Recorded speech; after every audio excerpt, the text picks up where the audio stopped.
Hello students, welcome to Baji IAS Academy. Today we will discuss some of the most important news article given in the Hindu newspaper. Before going into the discussion, let's discuss the yesterday given practice question. The question is, which of the African states share border with Mediterranean Sea? Question options are Egypt, Tunisia, Chad and Niger. The correct answer for this question is option A. Both Egypt and Tunisia share boundaries with Mediterranean Sea. See, yesterday I have told you the Mediterranean Sea region and Middle East is very important for the prelims examination point of view.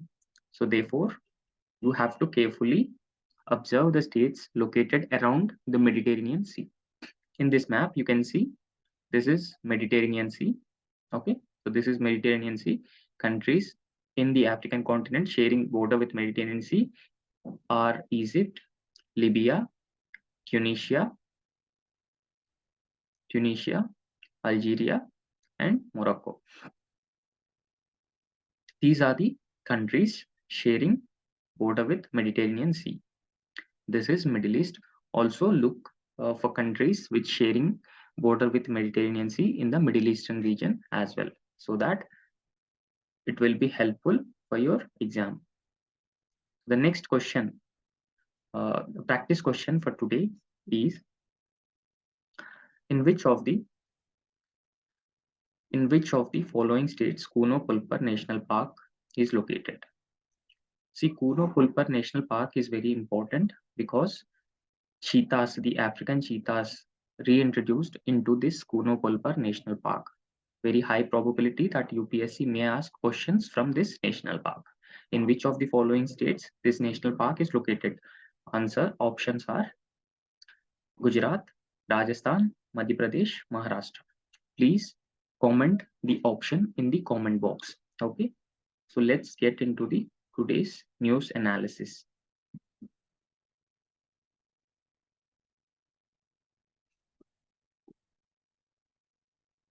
These are important news articles for today's discussion.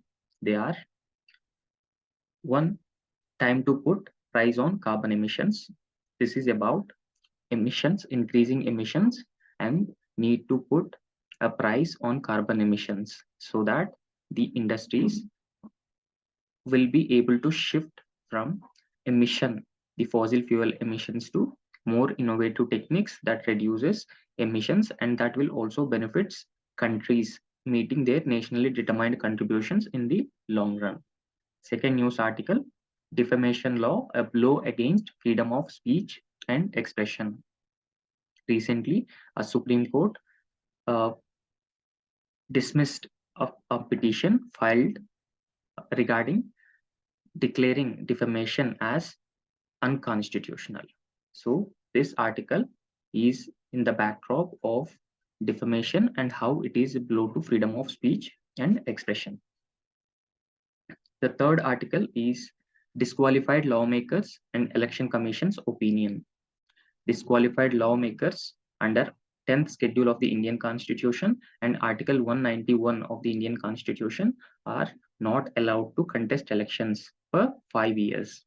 So this article is regarding the disqualification matters. And some of the important articles for prelims examination. One is Kasi Tamil Sangam and Pradhan Mantri Swanidhi scheme. So let's discuss these news articles.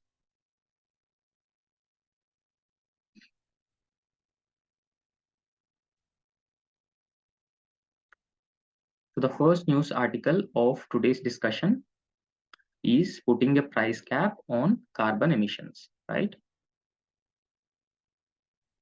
So this article majorly talks about the carbon emissions across the world and putting a price cap on carbon emissions so that the emission intensity of the countries and the industries could be further reduced and carbon trading could be facilitated, right?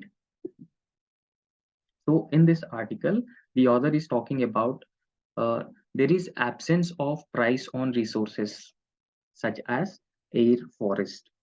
Because of the absence of price on natural resources, leading to the indiscriminate use and destruction of natural resources. This leads to environmental destruction.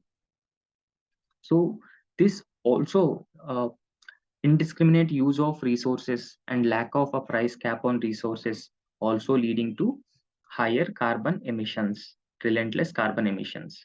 So therefore, this year, India is chair to the G20 summit, ongoing G20 summit. India could play a lead role in compelling the world to value nature, natural resources by including carbon emissions as a commodity for price. I mean, pricing carbon emissions so that the emission intensity could be reduced by these companies. So the author discussed few ways of pricing carbon emissions. So what are those ways through which carbon emissions could be priced? There are three ways of pricing carbon emissions. One is establishment of a carbon tax domestically. For example, Singapore and Korea have already established a carbon tax domestically. And the second is the use of an emission trading system. Emission trading system is there are two entities, and two entities uh, would trade the carbon. For example, one entity may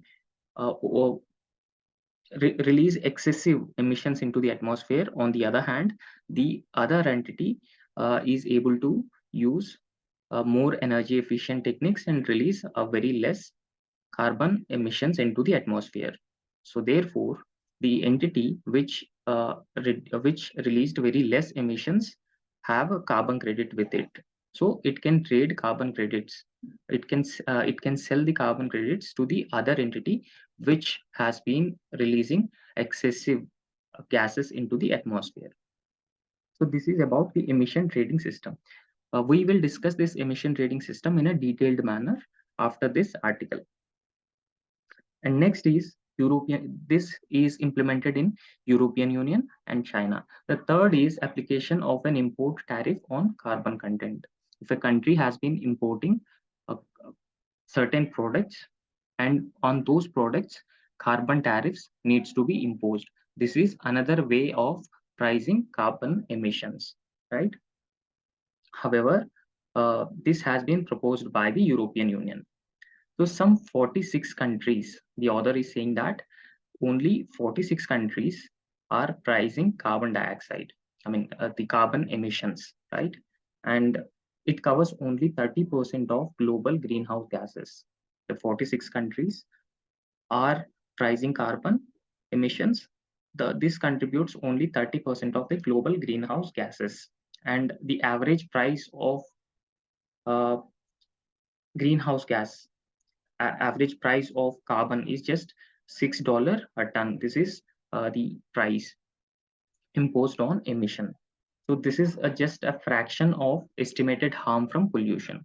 Say, for example, 1 billion ton of carbon dioxide do more harm than the $6 price. For example, uh, an industry releasing 1 ton of carbon into the atmosphere and government charging $6 for emitting 1 ton of carbon dioxide. But the costs, the environmental costs, ecological costs, social costs involved in the emissions is way above than the $6 per ton. So this has been highlighted. However, International Monetary Fund proposed a price floors of $75, $50, and $25 per ton. For example, for this is for United States, $75 should be the price cap, and $50 for China, and $25 for India, because India is still a developing and an emerging economy. The per capita energy emission is very low compared to the other developed countries, even though these three countries are top emitters of greenhouse gases, right? So, what are the benefits of carbon pricing? For example, the economy-wide benefits of carbon pricing in terms of damages avoided. If carbon is priced, if carbon is priced that would be a disincentive on the part of companies.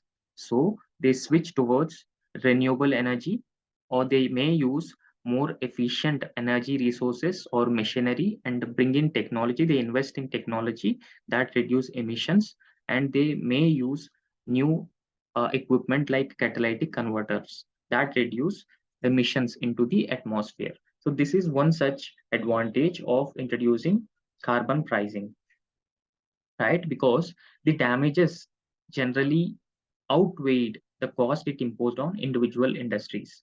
The damages of releasing emissions into the atmosphere much more outweighed than the benefits, right? So therefore, carbon pricing is must. So carbon pricing signaling a price for cleaner air and make investment in renewable energy such as solar and wind.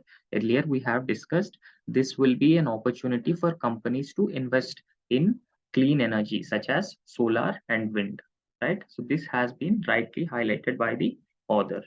So this will have a huge prospects for India if companies are readily investing in clean energy such as solar and wind. This will have a more prospects for India. For example, in Glasgow Summit, in Glasgow Summit COP27, India announced 5 commitments, also referred as Panchamrut, right?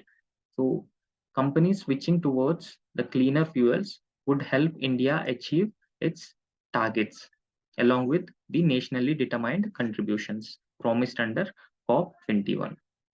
So, what is the actual impact on India if the carbon pricing is implemented? What is the actual impact on India? The author suggesting that in India, the carbon pricing should be implemented. So, the most appropriate method of introducing carbon pricing. Earlier, we have discussed 3 methods of carbon pricing, right? So, one way is uh, carbon tax, imposing carbon tax domestically, and use of carbon trading, and third method is application of an import tariff on carbon content. These are 3 ways. But for India, the author suggesting that a carbon tax appealing as it can directly discourage fossil fuel usage. The author suggesting that India should impose or implement the carbon tax. So it can directly discourage fossil fuel use by industry participants. So it can raise revenues which can be invested in cleaner sources of energy or used to protect vulnerable consumers, right? So the author suggesting that India should impose a carbon tax, right? So the revenue generated should be used in cleaner fuels as an investment in cleaner fuels, right? So this is what the author has been highlighted in this article. So if you can see here, India could start with IMF figure of $25 a ton. India could price carbon at $25 a ton. Okay. The main obstacle is, for example, the industry players have been citing constraint in India pricing the carbon emissions. If India prices carbon emissions, then the product cost would automatically increase. Say, for example, if an industry is producing capital goods, if an industry is producing capital goods and India imposes a $25 a ton carbon pricing on a particular industry, then the product cost will also increase, right? But the industry players are saying that Indian products will become less competitive in the international export market because there are few countries they are charging very less amount of money as a carbon price. If India charges 25, for example, for instance, imagine India and China. Okay, imagine India and China. China is charging $10 per ton. India is charging $25 per ton. So therefore, in the when it comes to exports, Indian products become less competitive because Chinese goods are available at lesser prices. So this is cited by the industry players, right? So it might also make sense to allow companies to use high quality international carbon credits, right? For example, what is a carbon credit? Earlier, I have discussed international carbon credits. Carbon credits are if a country is invested in clean fuels, and if an industry is invested in cleaner fuels, clean technologies. If an industry releases lesser emissions, the industry stands to gain one carbon credit. The carbon credit could be sold to another industry which exceed the limits set by the government. So therefore, the carbon credit is also an alternative methodology which could be used to price carbon emissions. Okay. So the author is suggesting that the communication is very important. Communication with regard to, for example, any type of carbon pricing faces a stiff political position. Carbon pricing is not very welcomed in every sector. Industries may push back the carbon pricing because it increases their costs, their operational costs, right? And this is a kind of a disincentive on the part of industries. If they wanted to invest in cleaner fuels, if they wanted to invest in technologies that reduce emissions, then it would be little costly for them. So therefore, there is a stiff political opposition to this move to price carbon emissions. In fact, there has been a political and corporate nexus also. So corporates can increase pressure on the political parties and the political representatives to not act on carbon pricing. So carbon pricing faces a stiff political opposition, right? So when a new government took office in the Australia, so it repealed the example for this political opposition is it repealed 2012 tax just 2 years after it was instituted. A carbon tax that was repealed when a new government came into power. You can imagine the scale of opposition against the carbon pricing. The political pressures on decarbonization. Soaring energy prices led to European Union sell millions of emission permits. This is because Russia-Ukraine war and the OPEC, Organization of Petroleum Exporting Countries, the production cuts lead to the soaring oil prices in the international market. And there has been an increasing political pressure on the decarbonization of the economy. This is the best example when Trump was US president. He not signed, America was not ratified the uh, the Paris Agreement. America was not part of the Paris Agreement because of the strong lobby, the fossil which are engaged in the fossil fuel trade. So, the political pressures on decarbonization and soaring energy prices is what the world has been experiencing now. Even why this led to European Union sell millions of emission permits is because what is an emission permit? Emission permit allows an industry to emit more greenhouse gases, or it allows an industry to breach the set limits. Since there has been a lack of uh, energy resources or soaring energy prices, European Union to sell millions of emission permits to different industries, right? So this carbon tax as part of bigger fiscal package. See, the author suggesting that this carbon tax should be part of bigger fiscal package. It should be part of, like in India, how we normally tax petroleum products, right? So we tax the petroleum products. Both center and state governments tax the petroleum products. In the same way, the carbon tax should also be part of the fiscal package that that lowers other taxes and includes new social safety nets. Okay, so You can lower the other taxes, but make it a part of the fiscal package, right? This is what this article has been suggesting. And there has been a highly enough carbon tax across a high enough carbon tax across China, US, India, Russia, Japan alone. So with complementary actions could have a notable effect on global effluents and warming. Global warming is the main challenge currently the world has been facing. We are at the edge of the sixth mass extinction, and globally, developed countries are responsible for the climate change and global warming, and the unprecedented climate related events in the current times. But now, biggest emitters, India, USA, China, Japan, they are the biggest emitters of greenhouse gases. So these countries should act immediately. These countries should implement a carbon tax. So that could reduce 60%, because these countries together responsible for 60% of global effluents.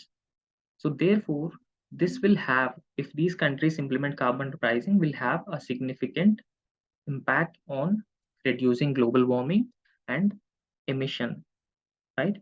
And the target under the Paris deal, that is limiting the global warming by 2 degrees centigrade, uh, below 2 degrees centigrade by 2100, would also be successfully uh, achieved if countries shift towards cleaner fuels, if countries price the carbon emission of industries. This should be implemented across the world, because this is the time every nation need to act to reduce the carbon emissions, leading to the increasing and levels of global warming. So this could pave the way for decarbonization, right? If countries like India, China, Japan, and USA start pricing carbon, then that lead to a gradual decarbonization, and uh, this could be a winning development formula. This leads to uh, inclusive economic growth, environmental sustainability, right? Uh, Inclusive economic growth and environmental sustainability are very important in the present context. Okay, so the author suggesting that India is a president at the G20 summit. So therefore, India can play a lead role by tabling global carbon pricing in the existential fight against climate change. The India now uh, leading the G20. India is a president of the G20 summit this year. India need to take up an initiative to price the carbon emissions, so that it could start with the G20 countries first, emulated by the rest of the world. If every country start pricing the carbon emissions, that could decarbonize the economies, and that will lead to lower emissions. Lower emission, that does mean that achieving the intended national determined contributions of each country, and countries could be able to move towards net zero emission targets, and they could also achieve the objectives of the Paris climate deal, and that also leads to achieving sustainable development goals by 2030. So this is what this article says. This article, the essence of the article is taxing carbon emissions and how that could be done. So in this context, let's look into the emission trading. What does emission trading means?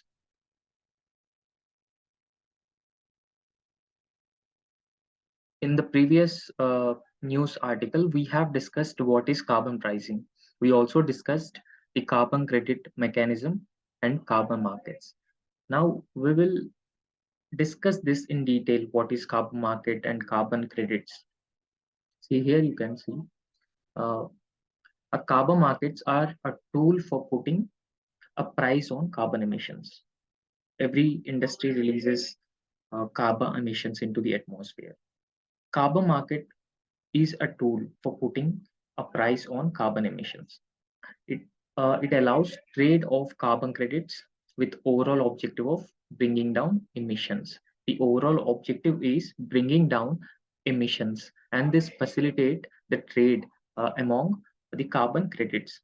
There are two industries. One industry uh, made a significant gains in terms of reducing the carbon emissions. On the other hand, the other company or the other industry is unable to limit its carbon emissions. So within these two industries, one company which gained the carbon emissions can have a carbon credit, and with the carbon credit can be sold in the carbon market to a company which exceed its carbon limit. Okay. And these markets create incentives to reduce emissions or improve energy efficiency. Because for a company uh, which is able to meet its targets, then it is an incentive for the company, because the gains made by a company through investment in green energy technology, they can sell the additional carbon emissions in the carbon market to another industry. And on the other hand, the industry which exceed the limit discourages the industry to invest more in fossil fuels, because it increases its costs. So therefore, it further uh, look to invest in green energies and also emission reduction technologies. It is given here with an example.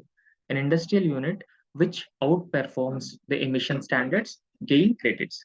As earlier we have discussed this, an industry which outperforms the emission standards stands to gain credits. And there is another unit which is struggling to attain the prescribed standards can buy these credits from the other company and show compliance to these standards. Okay.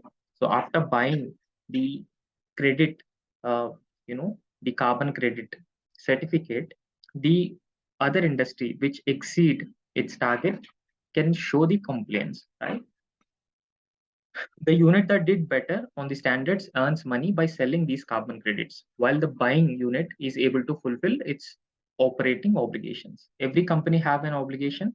If company and the companies must fulfill their obligations. If a company exceed carbon emissions, then the company will buy carbon credit from another company, which is able to limit its carbon emissions or able to perform better. This establishes a trading system where carbon credits or allowances can be bought and sold. This carbon market. A carbon credit is a kind of a tradable permit that this is as per the UN standard, right? And one carbon credit is equals to 1 ton of carbon dioxide removed or reduced in the atmosphere. Carbon allowance. What is carbon allowance? It is determined by countries or governments according to the emission reduction targets. So Article 6 of the Paris Climate Agreement, COP21, Conference of Parties 21 of United Nations Framework Convention on Climate Change, provides a use of international carbon market by countries to fulfill their nationally determined contributions. For example, India also have a nationally determined contributions, and India should fulfill such contributions. For example, India's intended nationally determined contribution is reducing 33 to 35 percentage of emission intensity by 2030 of 2005 levels. This is India's NDC, and India have to meet these NDCs. And the nationally determined contributions are climate commitments by countries setting targets to achieve the net zero emissions. Right. India also have a commitment of net zero emission by 2070 as part of the Panchamrut program. The Panchamrut commitment that was made during the Glasgow summit.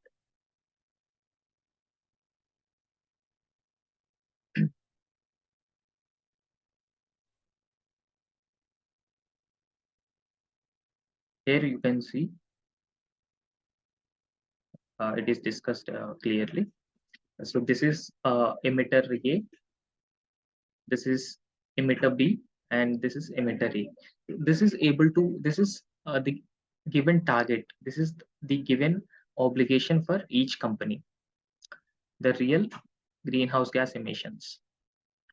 So this is emission obligation given to each country. However, the company A is exceed the given obligation.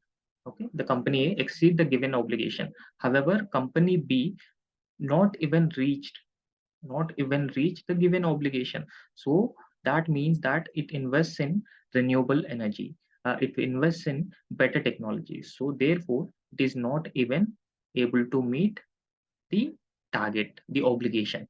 So this part is an incentive on the part of emitter B, and this could be sold to the other emitter A because it has to meet the climate obligation, the emitter emission obligations, right? So this can be sold.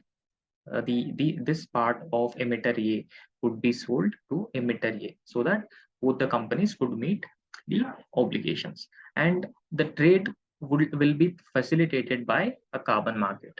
We have discussed carbon market, and carbon market facilitates this trade. Okay, so this is how the carbon trading mechanism usually takes place. Fine.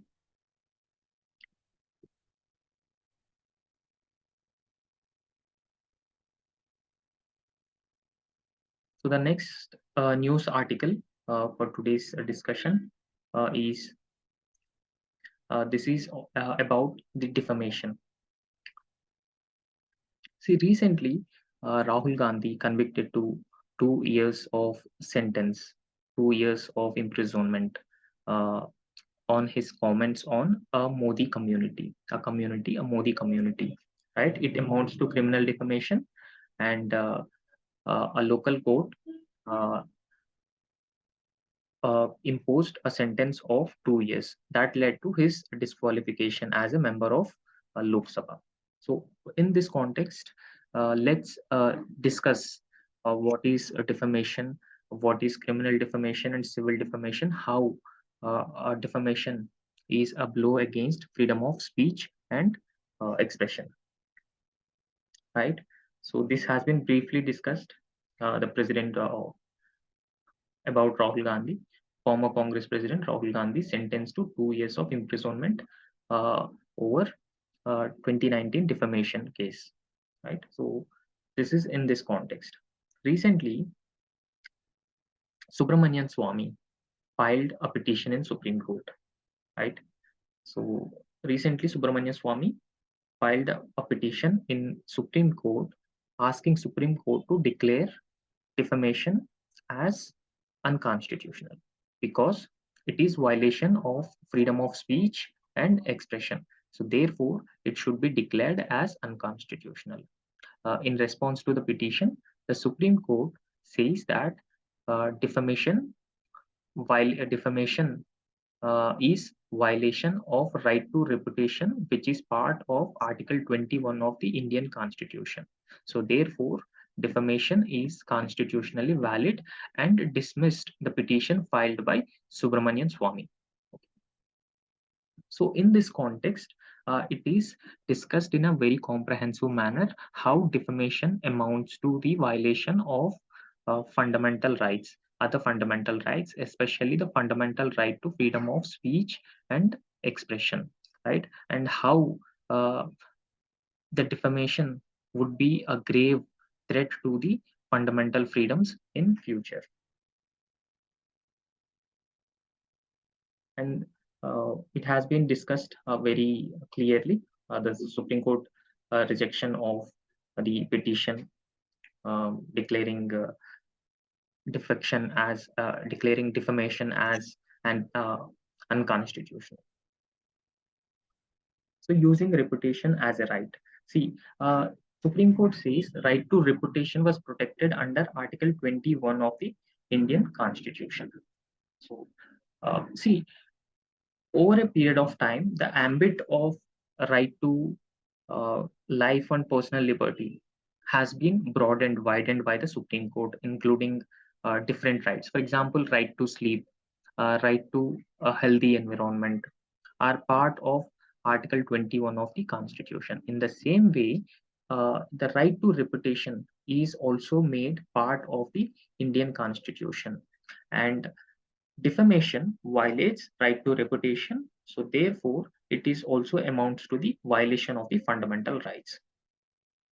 So the Supreme Court declared that the right to free speech under Article 19(1)(a) had to be balanced against the right to reputation under Article 21. As we have discussed earlier, right to reputation is made part under Article 21 of the Indian Constitution. Article 19(1)(a) talks about freedom of speech, expression as fundamental right under Article 19(1). Supreme Court says both the rights should be balanced, right? To elevate reputation to the level of fundamental right, and second, to have it prevail over free speech, have no basis in the text. This article says that elevation of right to reputation to a fundamental right, and uh, the right to freedom of speech and expression, making this right, the right to freedom of speech and expression second to the right to reputation, has a no constitutional backing, because over the last 30 years, the built jurisdiction of the Supreme Court has radically expanded the scope of Article 21. The public interest litigation jurisdiction of the Supreme Court radically increased the scope of Article 21, as we have discussed earlier. This includes right to sleep and right to pollution-free environment as well, right? So the expanded definition of the right to life and personal liberty is to force the state to undertake various social justice and welfare measures for the benefit of people. So this is to force. I mean, a wider interpretation of Article 21 is to force the government to take various measures for social justice and for the benefit of citizens. Okay, but Article 21 should be used as a shield to protect individual against state persecution. The right to life and personal liberty actually used as a shield to protect an individual from state persecution. But what Supreme Court did was it used Article 21 as a sword uh, to cut down the other fundamental rights of freedom of speech and expression. How Article 21 used as a sword? Because the right to reputation, which is part of the fundamental right under Article 21, is used as a sword to cut the other freedoms like freedom of speech and expression. Indian Constitution granted to everyone the freedom of speech and expression. But if the freedom of speech and expression violates amounts to defamation, then the freedom of speech and expression could be curtailed. So this is what the Supreme Court's opinion. A new doctrine of death by Article 21 emerged as a serious threat to the future of constitutional rights. So future of in India, we have a functional or living document called Constitution. Constitution provided a set of fundamental rights to every individual. However, the Supreme Court given the primacy to Article 21, that to right to reputation, um, at the cost of freedom of speech and expression. That is that is unacceptable in a democratic society. So the first rational Supreme Court given while dismissing the petition is the right to reputation under Article 21, and the second rationality Supreme Court given was invoking constitutional fraternity, right? The constitutional fraternity. Because of the constitutional fraternity, the right to defamation, their defamation cannot be declared as unconstitutional, because it held that criminal defamation law protected feeling of fraternity, right? So a feeling of a common fraternity among individuals, right? The criminal defamation law protected the feeling of fraternity because the fear of, uh, I mean, uh, conviction under the criminal defamation protected the common feeling of fraternity. Constitutional fraternity is not part of Article 19(2) of the Constitution. Constitutional fraternity is not mentioned anywhere in the Constitution. However, fraternity, the word fraternity is mentioned in Constitution's preamble, right? So it is part of the Constitution preamble of independent republic, independent Indian Republic, alongside liberty, equality. I would suggest you to go through the ideals, go through the preamble of the Indian Constitution once, because that is also very important for the exam point of view. So liberty, equality, and fraternity are part of the preamble, and these slogans originated during the French Revolution. Okay? In this article, the author is saying that there is no mention of the constitutional fraternity anywhere in the Constitution, even in Article 19 of the Indian Constitution. So, constitutional fraternity should not be given as a valid reason to back the defamation and its constitutional validity, right? In fact, the fraternity is not mentioned anywhere in the Constitution except in the preamble alongside liberty and equality. It is when it is mentioned in the preamble, it is like an ideal for the state, not compulsory or obligatory.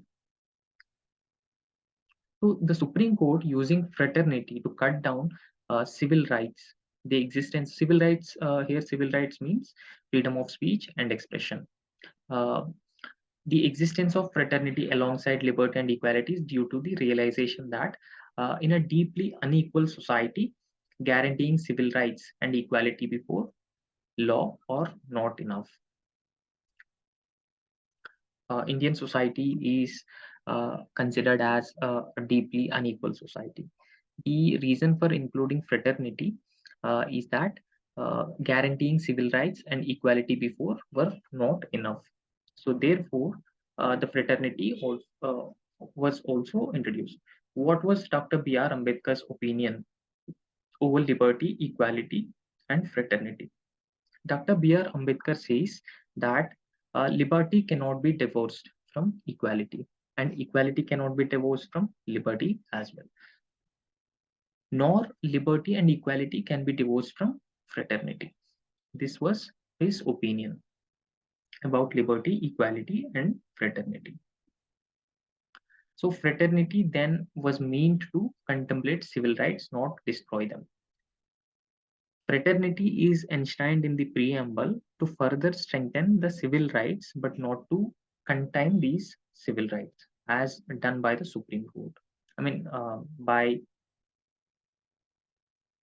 upholding the constitutional validity of defamation, which has been imposing curbs on the freedom of speech and expression. Fine. The purpose of subordinating individual rights to some mythic notion of community harmony, entirely submerging the individual within the society. So this says that individual rights are, subjected to, or uh, individual rights are subordinated to the community rights. This because the Supreme Court is talking about the harmony and community rights, neglecting the individual rights of freedom of speech and expression. Silences and omissions. So there are serious problems with courts' stated justification for the upholding of constitutionality of criminal defamation. Uh, Supreme Court upheld the constitutional validity of criminal defamation, but there are some serious problems with this. So, what are the challenges? For instance, It made mention of the fact that Section 499 does not allow a honest mistake as defense. What is a honest mistake? A mistake, but this is a honest mistake. And Section 499 is about talks about the defamation, right? Section 499 talks about defamation, and Section 499 have no space for honest mistake. So therefore, uh, the author has been arguing for the uh, abolishing the defamation, the criminal defamation especially. It is being used as a political tool to for the victimization of the opposition political parties, and uh, the constitutional fraternity and declaring the right of reputation under Article 29 have no validity because they are nowhere mentioned in the constitution. And also the civil rights of individuals should be given primacy. Just for the implementation of Article 21 or right to reputation, the other rights of individuals should not be curtailed. It should not be used, Article 21 should not be used as a sword to cut down the other rights, which are constitutionally guaranteed fundamental rights to every citizen, right? So that further marginalizes the rights being provided to each and every individual. So, in this context, let's understand defamation in a detailed manner. What is defamation? What is criminal defamation? And what is civil defamation? So, defamation is an act of communicating false statement, about a person. Not necessarily a true statement, but a false statement with a deliberate intention of lowering the person in the eyes of the community or in the eyes of society, or to injure the reputation of that person when observing through an eyes of an ordinary man.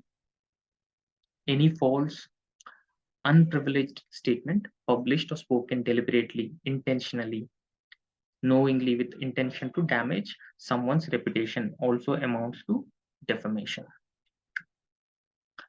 Defamation law in India, Article 29, Article 19 of the Indian Constitution grants freedom of speech and expression, as we have discussed earlier. So, Article 19.2 has imposed certain reasonable exemptions. One is contempt of court, defamation, and incitement to an offense. These are reasonable restrictions to Article 19. Contempt of court is a limitation on Article 19 of freedom of speech and expression. Defamation also amounts to, uh, you know, uh, defamation is also a limitation, and incitement to an offense. In India, defamation can be both a civil defamation and a criminal defamation, right? So let's see what is a civil defamation. Civil defamation is a wrong being redressed with monetary compensation. The defamation can be settled. The issue can be settled through monetary compensation, right? It's like a compoundable offense that could be settled. In the same way, civil defamation is something that could be redressed or resolved through monetary compensation. A criminal law seeks to punish the wrongdoer. In the case of Rahul Gandhi, that amounts to the criminal defamation, and it seeks to punish the wrongdoer and send a message to others in the society who willfully wanted to uh, rise disaffection or uh, uh, create disreputation for a particular person. So this amounts to a jail term of 2 years. In a criminal offense, defamation has to be established beyond reasonable doubt. But in a civil defamation suit, damages can be awarded based on probabilities. Okay.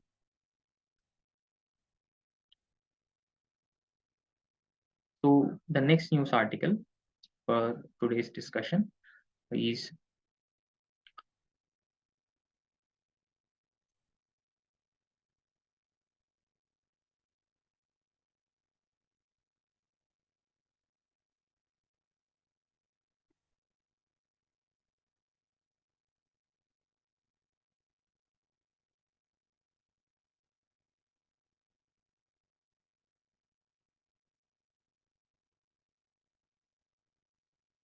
Only government can take a call on plea on disqualified lawmakers. Election Commission tells the Supreme Court. So this news article in the context of the anti-defection law. Under anti-defection law and under Article 191 of the Indian Constitution, members of the Lok Sabha, state legislative assemblies, and legislative councils can be disqualified on certain grounds. The grounds will be discussed in this article later. Okay, after their disqualification, the members are not allowed to contest in elections for 5 years. A petition is filed in the Supreme Court asking that uh, a person disqualified should be banned from contesting elections for 5 years. Is it necessary or not? So this is the petition, and the Supreme Court asked the opinion of the Election Commission regarding this. So in this context, let's look into the anti-defection law. What is an anti-defection law and what amounts to defection of a candidate? See, anti-defection law was passed in 1987, right, by amending the 52nd constitutional through a 52nd Constitutional Amendment Act.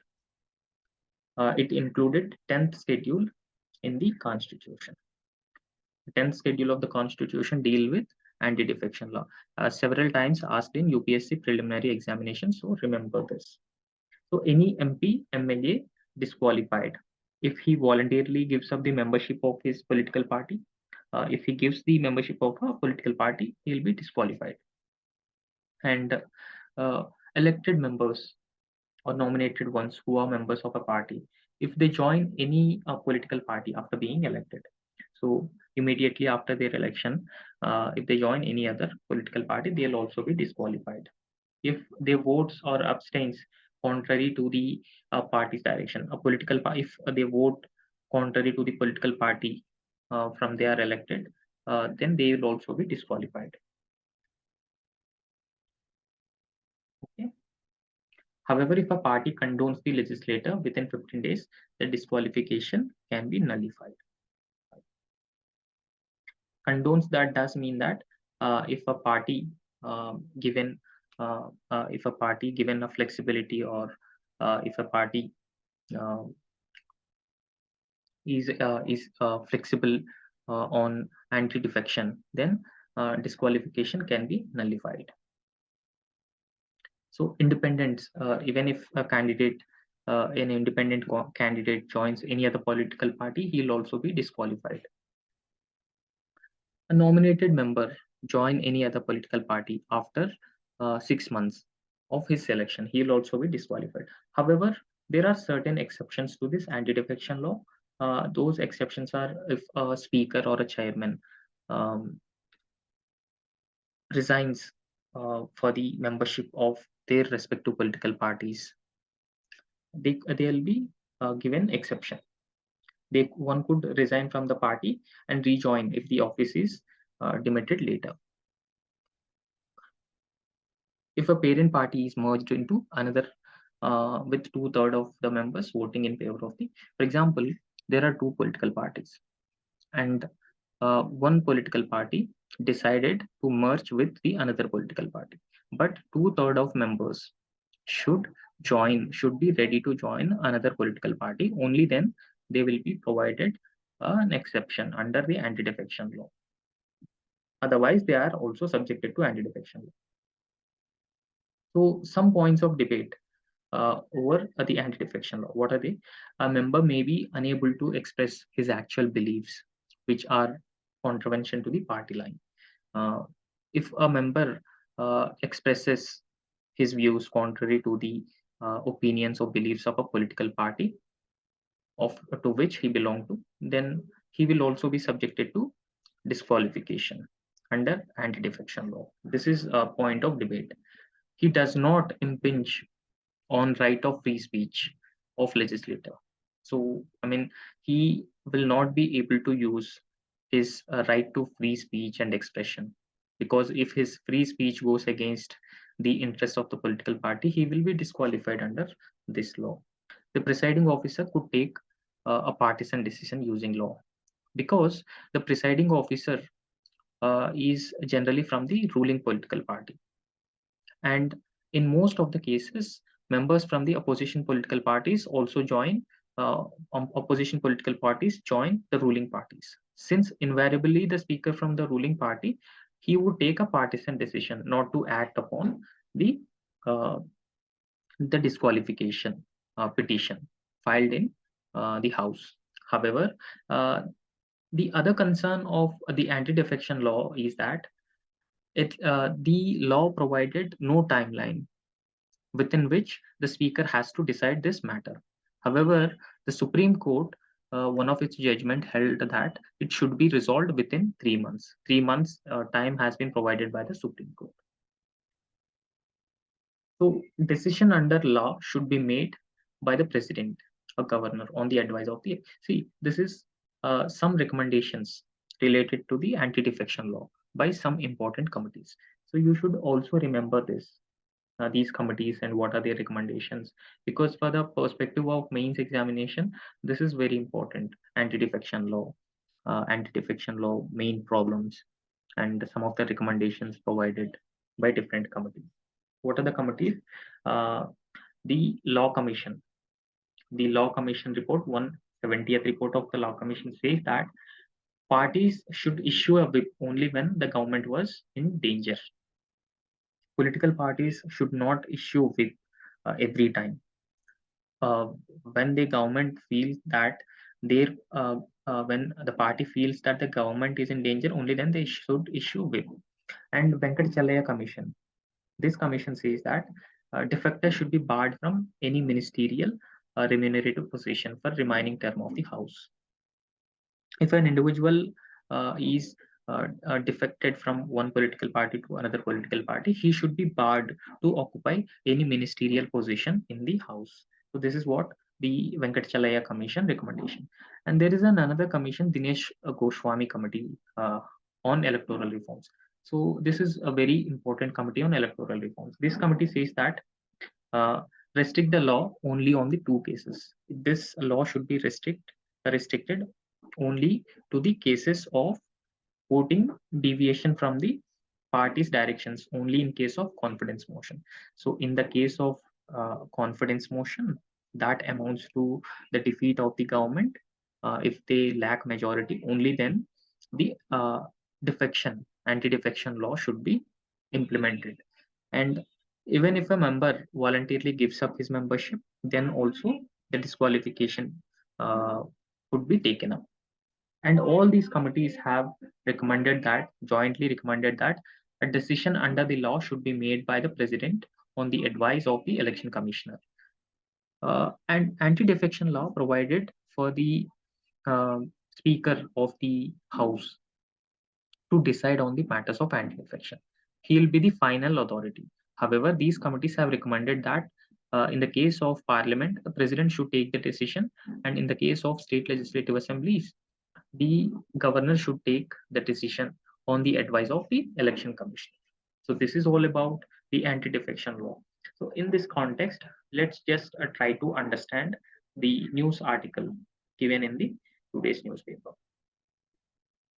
So this news article says that um, we already discussed a petition is filed in Supreme Court to asking a response of the election commission over the disqualification of members to contest elections after they are seeded to be a member because of anti-defection law.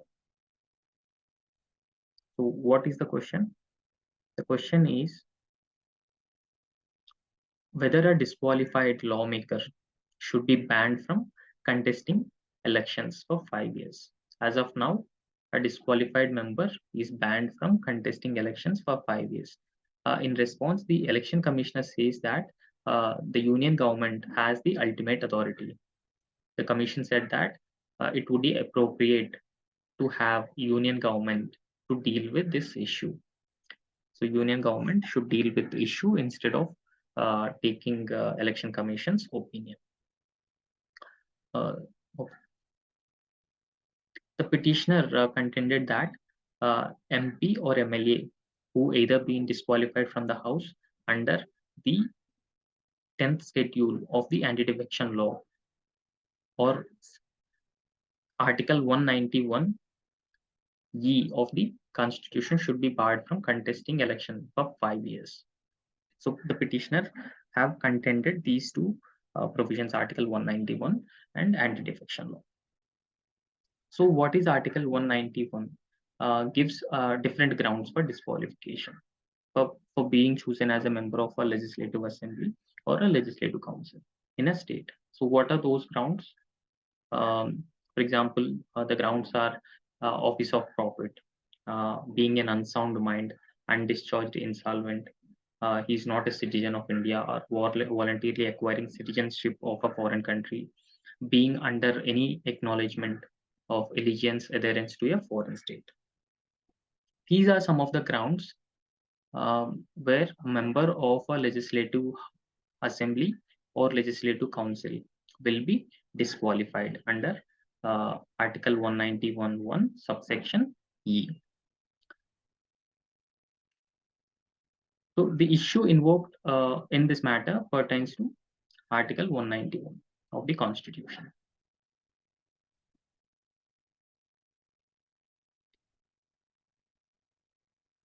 Now, the Election Commission under Article 324, the Election Commission is a constitutional body, conduct elections for President, Vice President, Lok Sabha, Rajya Sabha, State Legislative Assembly, and State Legislative Councils under Article 324 of the Constitution, right?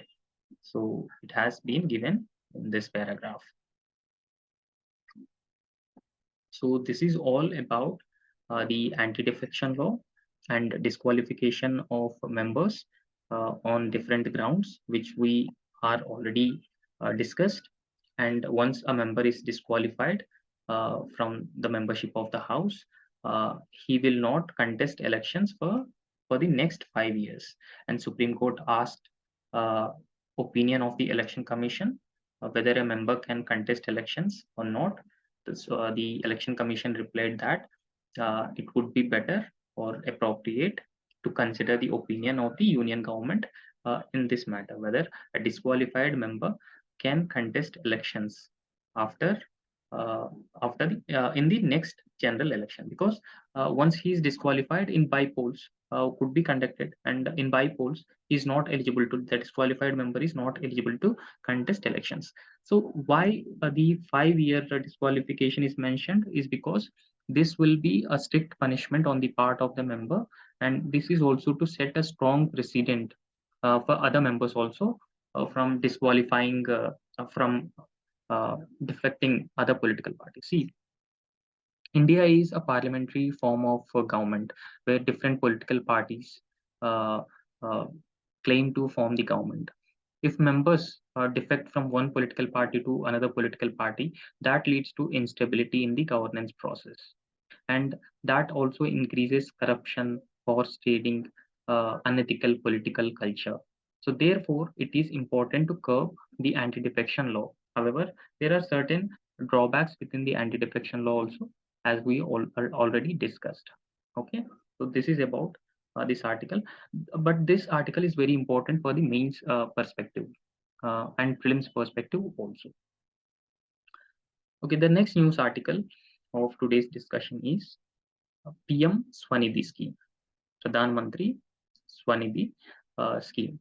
So before discussing this news article, just 9.3% of loans under PM Swanidhi given to vendors from minority communities. So before discussing this news article, so let's understand what is PM Swanidhi program.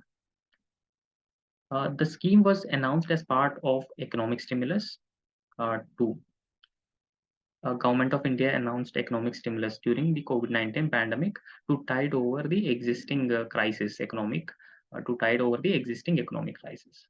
So it is under the part of Atmanirbhar Bharat Abhiyan. This was the second economic stimulus package, and the implemented in 2020. It provides affordable working capital loans to street vendors. In several urban areas, there are street vendors they are from marginal sections, they lack access to institutional credit, and COVID-19 pandemic is impacted their lives and livelihoods. So this will help resume their livelihoods that have been adversely affected by the COVID-19 lockdowns. Okay, so far 13,403 pending zones have been identified, and 42 lakh street vendors are to be provided benefits under Swanidhi program.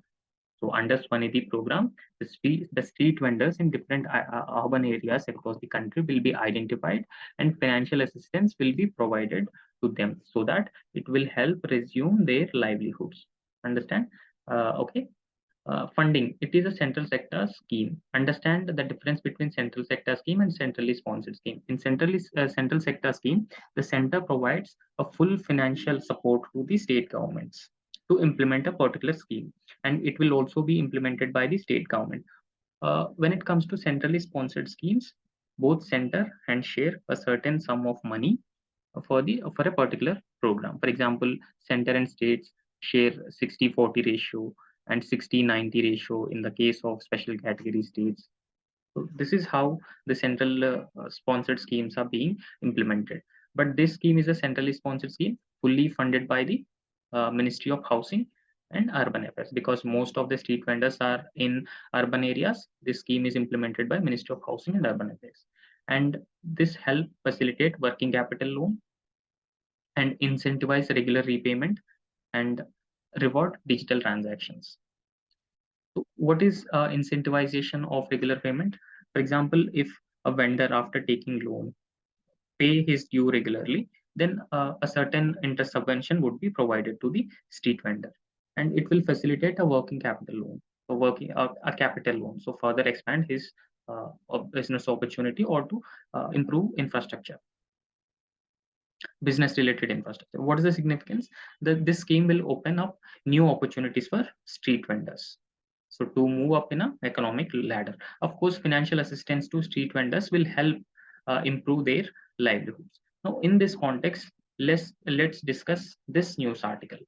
So this news article says just 9.3 percentage of total loan under PM Swanidhi given to vendors.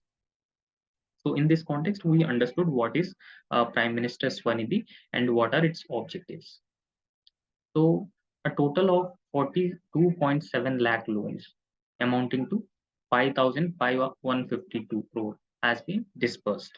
So total 5,150 crore have been disbursed to street vendors under Pradhan Mantri Swanidhi scheme.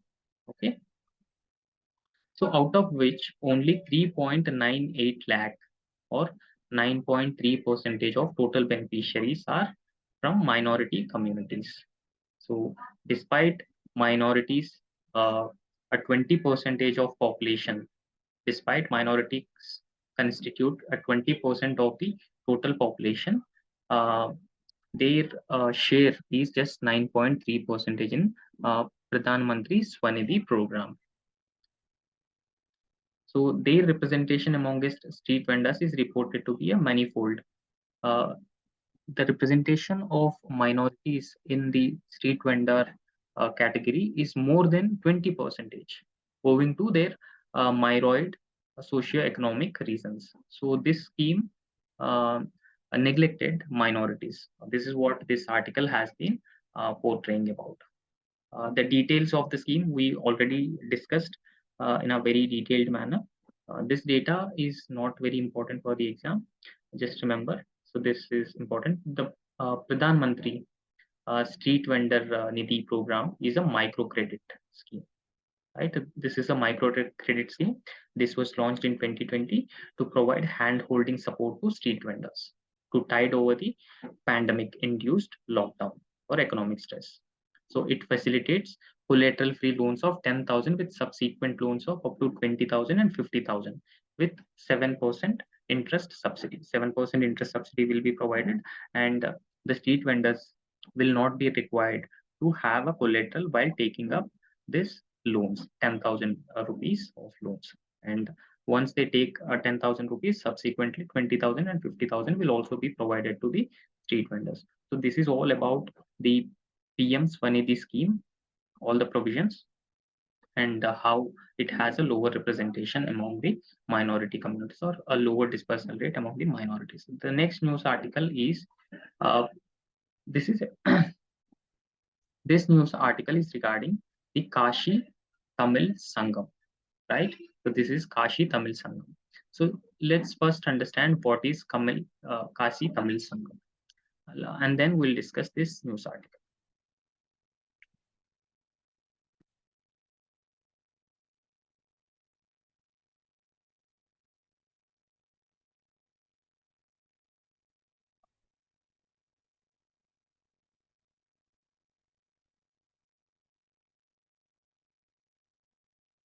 So Kashi Tamil Sangam celebrates many aspects of historical and civilizational connection between the North India and South India. For prelims examination point of view, Kashi Tamil Sangam is important. It celebrates cultural and civilizational aspect connection between the North Indian and South Indian. The broader objective is to bring the two knowledge and cultural traditions of North and South closer, create an understanding of our shared heritage, deepen people-to-people ties between the regions. So it is organized by Ministry of Education in collaboration with other ministries, like different ministries, interministerial collaborative program. This is, and see, people of northern India, people of southern India uh, have a different culture, a Sangam culture. North Indian people have a different culture. So this facilitates the cultural exchanges among the people of different regions within India. And this is an exchange program of students and scholars in both these regions. That's why it is being implemented by Ministry of Education in collaboration with other ministries. So this is an endeavor in sync with national education policy 2020s. This is to emphasize on integrating the knowledge, integrating wealth of Indian knowledge systems with modern systems of knowledge. This was envisaged by the national education policy. So what are the implementing agencies? IIT Madras and Benares Hindu University are the implementing agency of Kashi Sangam, Kashi Tamil Sangamam. Okay, this is Kashi Tamil Sangamam. So let's discuss this news article. Government of Uttar Pradesh is organizing the Kashi Tamil Sangamam. Uh, Here you can see the Kashi Tamil Sangamam was organized by Ministry of Education and Government of Uttar Pradesh with support from central universities such as IIT Madras and Benares Hindu universities. Students and scholars of Kashi and Tamil Nadu participated in the program with which explored uh, commonality in culture and connections between the two regions. Commonality between cultures and connections between the Kashi and Tamil region. Uh, Prime Minister, in his speech, uh, says that Kashi and Tamil Nadu were timeless centers of our culture and civilization. Both Sanskrit and Tamil, one of the most ancient uh, languages that exists in our country. So this is all about the Kashi Tamil Sangamam. This Kashi Tamil Sangamam is very important for the prelims examination point of view. So this is all in today's discussion. Thank you so much.